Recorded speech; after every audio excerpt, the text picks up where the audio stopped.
Body of missing stevedore Scott Bambury has been found.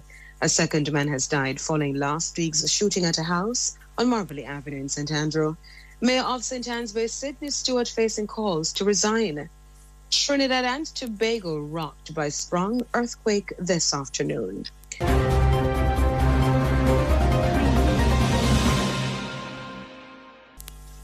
The body of missing stevedore Scott Bambury has been found.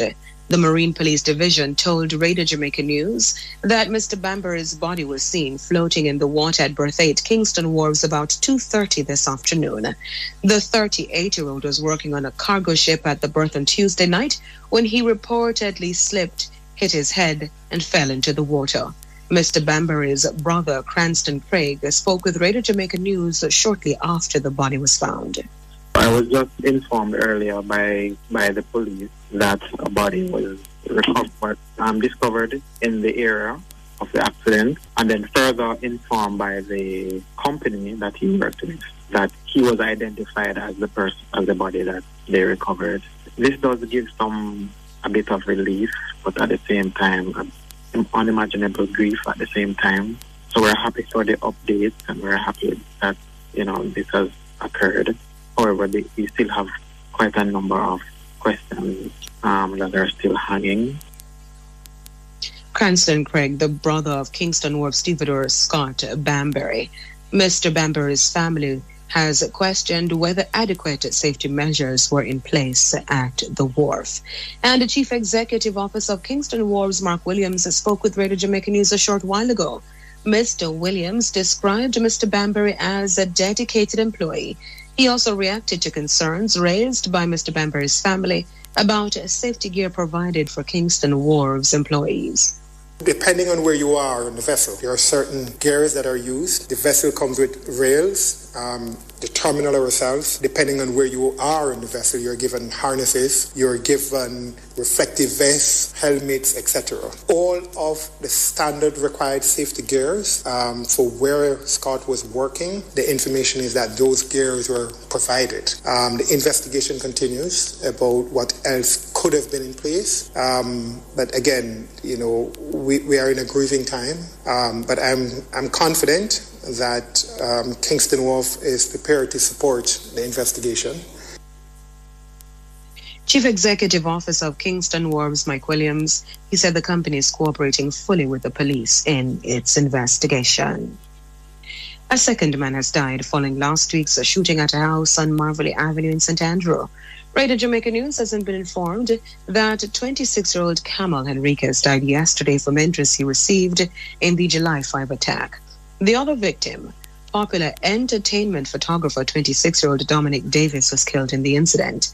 It was reported that Mr. Henriquez and Mr. Davis were at the house when two armed men dressed in construction vests entered the property and shot them. The Major Investigation Division is leading the probe. The Jamaican man who is wanted by U.S. authorities for securities fraud is to be extradited. Andrew Austin, who resides in St. Andrew, today waived his right to an extradition hearing and signed the consent form when he appeared in the Kingston and St. Andrew Parish Court. Chief Parish Court Judge Chester Crooks granted the extradition request earlier this week. Radio Jamaica News reported that Mr. Austin, who is a 59-year-old retired business executive, is wanted in New York for conspiracy to commit securities fraud, conspiracy to commit wire fraud, and false statements. President of the United Independence Congress, Joseph Patterson, had his bail extended when he appeared in the Kingston and St. Andrew Parish Court today. Mr. Patterson and his co-accused, Kevon Harris, Abigail Thompson, and David Thompson, are scheduled to return to court November 3, when the case file is expected to be completed and disclosure made to the defense. The four individuals were arrested in September of 2021 in downtown Kingston for acting in contravention of the Public Order Act. Mr. Patterson spearheaded a protest against the government's COVID-19 vaccination program, despite a warning from the police that no permit would be granted for the gathering. Mayor of St. Anne's Bay, Sydney Stewart, is facing calls to resign. During today's meeting of the St. Anne Municipal Corporation, the Minority Leader Winston Brown demanded that Mr. Stewart step down by July 19. Mr. Brown says if Mr. Stewart does not resign, he will move a no-confidence motion against him at the next sitting of the General Council of the corporation. He has accused the mayor of misleading the municipal corporation. Mr. Brown highlighted a meeting in which the mayor denied attending.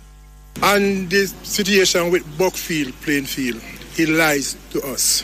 When he was asked about if he knew about Buckfield, Plainfield, he denies that he knows nothing about Buckfield, Plainfield. Is first he heard about it with the illegal connection of light, illegal planting of light pole, and the illegal installation of the light from JPS to the property. Minority Leader in the St. Anne Municipal Corporation, Winston Brown. The St. Anne Municipal Corporation is controlled by the Jamaica Labour Party. It has 11 members, while the People's National Party has 5 councillors. The Jamaica Confederation of Trade Unions, JCTU, says it expects to get feedback from the Minister of Finance this week to proposals it made at the last meeting on the public sector compensation restructuring exercise. JCTU President Helene Davis-White says despite the lengthy discussion, she believes progress is being made. As evidenced by the announcement that the minister made a bit prematurely because that was under discussion also as part of the compensation review. So we have been making some progress, but there are still some sticking points in terms of how the government proposes to treat with groups that are in the middle band, so to speak, of the new salary structure, and we are still working through those. So hopefully, they will come back to us with a position that we can consider to be acceptable and move forward. JCTU President Helene Davis-White. Mrs. Davis-White was a guest today on the morning agenda on Power 106.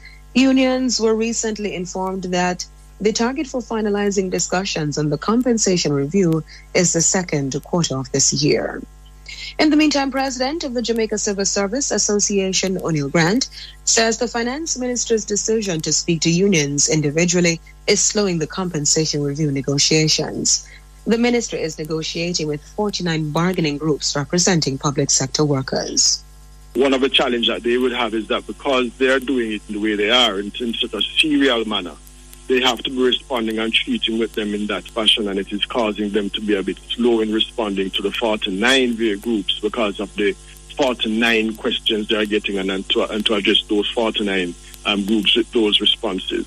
So we think that is part of the problem that they are having, in that they are not putting everybody together and answering the questions in one shot. It's been treated in a serial fashion, and I think, from my perspective, that is what is causing the slow reaction by the ministry. President of the Jamaica Civil Service Association, O'Neill Grant. The Jamaica Teachers Association has complained that the finance minister has gone silent and the organization is yet to receive a response several months after it took issue with the initial proposals coming out of the review.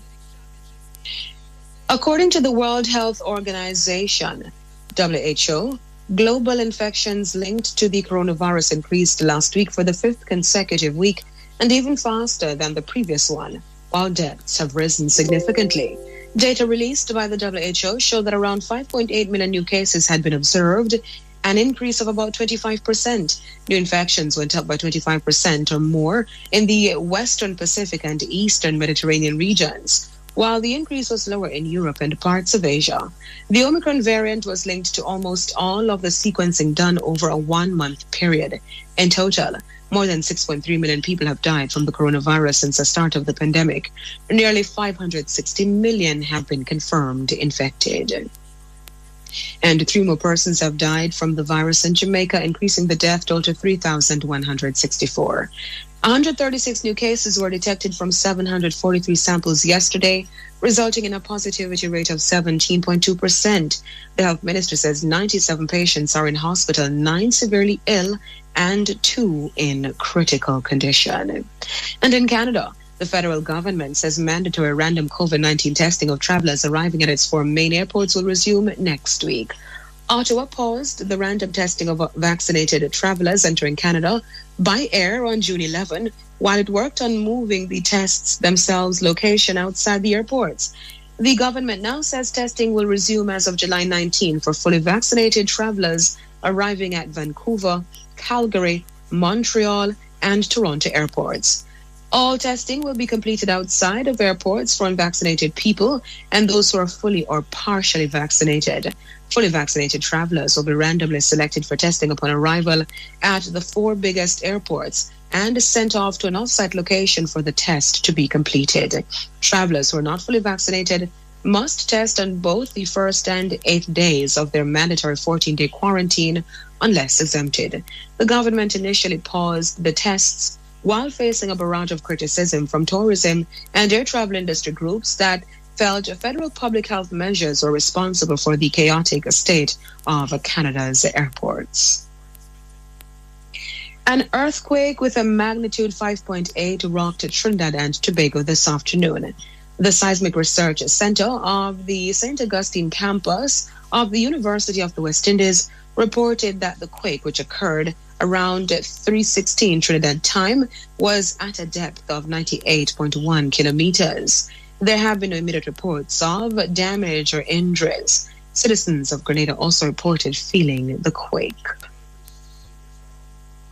Oil prices settled lower today as market players in various industries weighed whether the Federal Reserve would have to significantly raise interest rates. Analysts say the Fed may be left no choice as the current interest rate stance may not be adequate to curb inflation. Brent crude settled down 47 cents at $99.10 a barrel. West Texas Intermediate slipped 52 cents to $95.78 per barrel. Jamaica's debt stock increased at the end of December last year compared to 2020. The Economic and Social Survey 2021 shows that the debt was 6.9% higher at $2.22 trillion. The increase resulted from a 7.8% spike in central government debt. The sum owned by public bodies rose to 7.9%. Jamaica's debt to GDP ratio was 100.2%. That was down from 100.7% in December of 2020. The JSE index advanced by 30 points today, while the junior market index gained 6 points. Among the winners, AMG Packaging and Paper, Cygnus Real Estate Finance US dollar shares, Access Financial, Blue Power Group, and Caribbean Flavors and Fragrances. The declining stocks included Eppley's 7.5% preference shares due 2024, Jamaican Teas, KLE Group, Jamaica Stock Exchange, and Eppley Caribbean Property Fund, SCC. The number of Americans filing new claims for jobless benefits has risen to an 8-month high. U.S. labor market data published today showed initial claims for state unemployment benefits increased by 9,000 to a seasonally adjusted 244,000 for the week ended July 9, the highest since mid-November in 2021. The claims report showed that the number of people receiving benefits after an initial week of aid fell 41,000 to 1.3 million during the week ending July 2. The increased claims reached levels associated with tight labor market conditions. There were 11.3 million job openings at the end of May, with nearly 2 job openings for every unemployed person. Claims remain below recession levels.